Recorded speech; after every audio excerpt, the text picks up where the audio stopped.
dan sebagainya pernah berjamaah dengan beliau, tapi ya inilah ya mungkin suatu cobaan bagi beliau agar kedepannya juga lebih ya istilahnya lebih cepat selesai.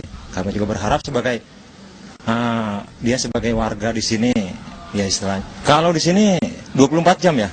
Saya dari jam 8 pagi ketemu esok harinya.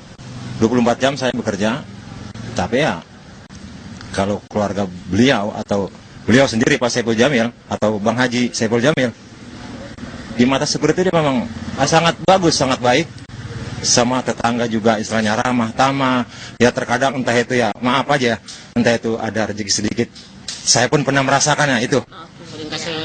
Ya, terima kasih Pak Yasin. Ya, pemirsa, memang benar bahwa memang masyarakat ataupun di daerah perumahan kompleks Saiful Jamil ini sendiri sangat terkejut karena memang attitude ataupun perbuatan baik Saiful Jamil sering ditunjukkan kepada masyarakat sekitar sini. Dan memang tadi rekonstruksi terjadi sekitar 1 jam, yaitu pukul 1:30 siang hingga pukul 2:30 sore, dan banyak sekali warga yang antusias untuk melihat rekonstruksi ini. Dan menurut Kanit Reskrim dari Polsek Metro Kelapa Gading menjelaskan bahwa hasil dari rekonstruksi ini akan dibawa untuk pemberkasan yang akan dibawa ke Pengadilan Negeri Jakarta Utara. Demi informasi yang bisa sampaikan dari Jakarta, Nikma Solihah, Joni Effendi, TV One mengabarkan. Sedikitnya ada 34 adegan rekonstruksi yang digelar di kediaman Saiful Jamil tadi pagi. Berikut pernyataan Kanit Reskrim Polsek Kelapa Gading, Ibtu Fahmi Amrullah, yang memimpin jalannya rekonstruksi.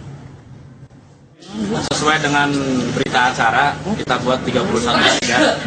Namun pada waktu pas yang melakukan rekonstruksi, ada 3 tambahan adegan, jadi total 34. Tambahan itu apa aja, Mas? Ya, itu kalau itu materi kami, Pak, mohon izin. Jadi berapa total adegan yang menggambarkan bagaimana pelaku mencabuli korban itu berapa adegan? Kalau kita rentet dari semua ya kita total aja Pak 34. Nah, yang bersangkutan masih di bawah umur dan ada kegiatan lain dan sekarang diwakili oleh pengacaranya. Intinya kegiatan kami di sini adalah kegiatan rekonstruksi. Itu menggambarkan beberapa kegiatan atau adegan dalam berita acara pemeriksaan.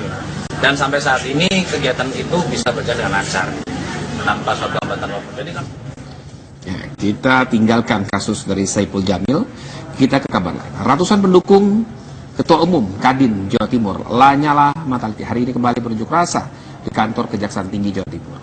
Massa menuntut agar Kajati Jawa Timur membatalkan status tersangka Lanyala karena dinilai syarat kepentingan politik dalam kasus dana hibah Kadin Jatim tahun anggaran 2012. Massa sempat memaksa untuk masuk ke gedung Kejati untuk bertemu dengan Kajati Jatim, Maruli Tagalong. Selain itu, mereka juga menuntut agar Kajati Jatim segera dicopot karena diduga terlibat penerimaan dana bansos dengan menerima aliran dana dari Gubernur Sumatera Utara. Ratusan polisi dari Polrestabes dan Polda Jatim disiagakan mengamankan aksi ini.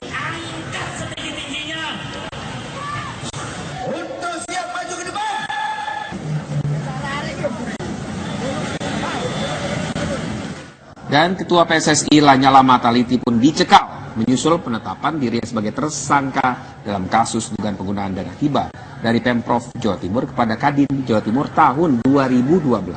Lanyala akan mengajukan gugatan pra-peradilan atas penetapan tersangka terhadap dirinya.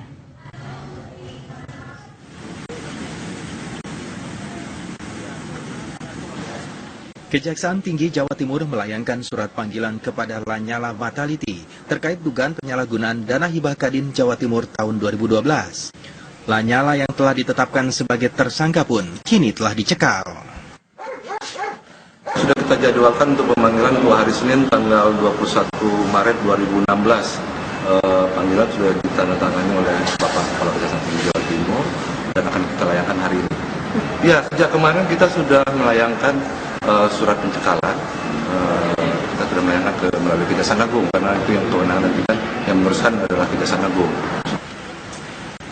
Sebelumnya, dalam kasus dugaan penyalahgunaan dana hibah dari pemerintah Provinsi Jawa Timur pada Kadin Jawa Timur periode 2011-2012, 2 pengurus Kadin Jawa Timur telah diadili dan menjalani masa hukuman. Saat itu kerugian negara mencapai 48 miliar rupiah. Setelah melakukan pengembangan kasus, Kejaksaan Tinggi Jawa Timur lalu kembali mengeluarkan sprindik atas dugaan penggunaan dana hibah 2012 untuk pembelian IPO Bank Jatim senilai 5 miliar rupiah. Namun sprindik umum yang dikeluarkan pada Februari 2016 tersebut dibatalkan karena pihak Kadin Jawa Timur mengajukan gugatan pra-peradilan dan dikabulkan Pengadilan Negeri Surabaya. Pada 16 Maret kemarin, Kejati Jatim kembali mengeluarkan sprindik dengan tersangka Lanyala Mataliti yang saat itu menjabat sebagai Ketua Kadin Jatim. Sementara itu, Lanyala menampik keterlibatan dirinya dalam kasus ini. Kalau terus sekarang dikatakan bahwa saya yang merugikan atau saya yang ngemplang, loh justru saya tidak ngemplang itu karena itu saya bikin surat pengakuan hutang. Begitu. Jadi ini sebetulnya kalau diadakan saya sebagai tersangka sekarang ini sebetulnya sudah terlambat. Karena apa? Kalau memang mau jadikan saya tersangka, jadikan aja pada saat yang pertama. Kenapa kok sekarang? Yang pertama loh tidak terbukti. Karena apa? Semua pengembalian sudah. Kenapa?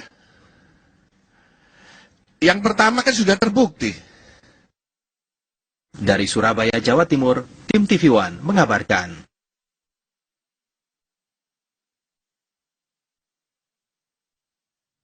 Kita akan cari tahu informasi terbaru mengenai kasus dugaan penyalahgunaan dana hibah di Pemprov Jawa Timur kepada Kadin Jawa Timur tahun 2012 yang menyeret nama Lanyala Mataliti. Ada Suci Mentari yang akan mengabarkan informasi terkini langsung dari Surabaya, Jawa Timur. Suci, silakan. Ya, Anggi, usai mengusut kasus dugaan korupsi yang terjadi di tubuh Kadin Jilid 1, Kejaksaan Tinggi Jawa Timur kembali mengusut kasus dugaan korupsi yang terjadi di tubuh Kadin Jilid 2 yang hingga pada akhirnya kemarin Kejaksaan Tinggi Jawa Timur mengumumkan dan menetapkan tersangka terhadap Ketua Umum PSSI dan juga sekaligus Ketua Umum Kadin Provinsi Jawa Timur sebagai tersangka kasus dugaan korupsi dana hibah Kadin pada periode 2012. Dan penetapan tersangka tersebut dilakukan berdasarkan sprindik yang sudah dikeluarkan oleh pihak Kejati yang dikeluarkan pada tanggal 16 Maret 2016 kemarin. Dan dalam sprindik baru yang dikeluarkan tersebut juga dijelaskan bahwa penetapan tersangka terhadap Lanyala Mataliti karena diduga Lanyala Mataliti menyalahgunakan dana hibah Kadin sebesar 5,3 miliar untuk kepentingan pembelian IPO atau Initial Public Offering atau pembelian saham terbuka Bank Jatim.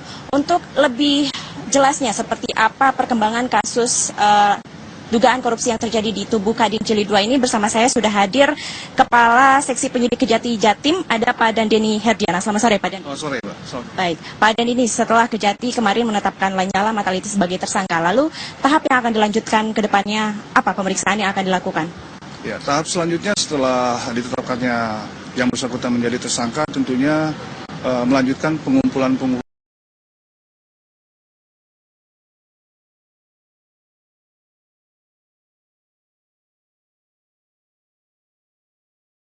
Kadin 2012 yang merugikan negara mencapai 5,3 miliar rupiah. Kejati Jawa Timur menyatakan pihaknya telah mengeluarkan surat pemanggilan terhadap Ketua Kadin Jatim Lanyala Mataliti. Pemeriksaan akan dilakukan pada hari Senin 21 Maret mendatang. Selain itu, Kejati Jawa Timur juga telah melayangkan surat pencekalan terhadap Ketua Umum PSSI tersebut pada Rabu kemarin. Lanyala ditetapkan sebagai tersangka oleh Kejaksaan Jawa Timur dalam kasus korupsi dana hibah Kadin tahun 2012. Kasus ini merupakan pengembangan dari kasus yang sama yang telah menjerat dua petinggi Kadin Jatim, yaitu Diar Kusuma Putra, Wakil Ketua Bidang Hubungan Antar Provinsi, dan Nelson Sembiring, Wakil Ketua Bidang ESDM. Sudah kita jadwalkan untuk pemanggilan untuk hari Senin tanggal 21 Maret 2016. Panggilan sudah ditandatangani oleh Bapak Kepala Kejaksaan Tinggi Jawa Timur dan akan kita layangkan hari ini. Gitu. Ya. Itu hanya LN atau pakai saksi-saksi yang lain? Ya, ada beberapa saksi karena menurut aturan acara pidana ya KUHP itu kan minimal 3 hari ya sebelum dipanggil harus diberi jarak itu. Jadi kita menghormati aturan undang-undang, maka kita jadwalkan minggu depan. Ketua Kamar Dagang dan Industri Jawa Timur, Lanyala Mataliti, ditetapkan sebagai tersangka oleh Kejaksaan Tinggi Jatim terkait dugaan korupsi dana hibah APBD untuk Kadin Jatim. Masalah hukum Lanyala diduga akan berpengaruh pada rencana rekonsiliasi PSSI dan Kementerian Pemuda dan Olahraga. Lanyala Mataliti ditetapkan sebagai tersangka oleh Kejaksaan Tinggi Jawa Timur dalam kasus korupsi dana hibah Kadin Jawa Timur. Sebagai Ketua Kadin Jawa Timur, Lanyala disebut telah menggunakan dana hibah tersebut untuk pembelian saham perdana Bank Jatim yang merugikan negara 5,3 miliar rupiah. Selain Lanyala, 2 orang pengurus Kadin lainnya juga telah ditetapkan sebagai tersangka. Kepala Kejaksaan Tinggi Jawa Timur menetapkan tersangka untuk perkara Kadin dengan inisial F. Itu atas dikeluarkan surat penetapan tersangka, saya ulangi, atas nama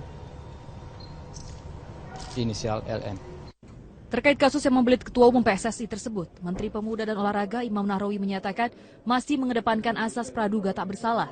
Namun jika terbukti terlibat tindak kriminal, Lanyala harus mengundurkan diri sesuai dengan statuta FIFA yang berlaku. Hargai ya asas praduga tak bersalah itu, dan semuanya kan sudah ada aturan. Seperti halnya pemerintah harus tunduk pada statuta FIFA, saya kira semua kita juga harus menyatakan hal yang sama. Jangan dipilah dan disesuaikan dengan ini kepentingan siapa. Kalau sekali tunduk statuta FIFA, semua harus tunduk. Dan kalau bicara itu, ayo kita buka-bukaan matrik apa yang sudah dilaksanakan dan belum.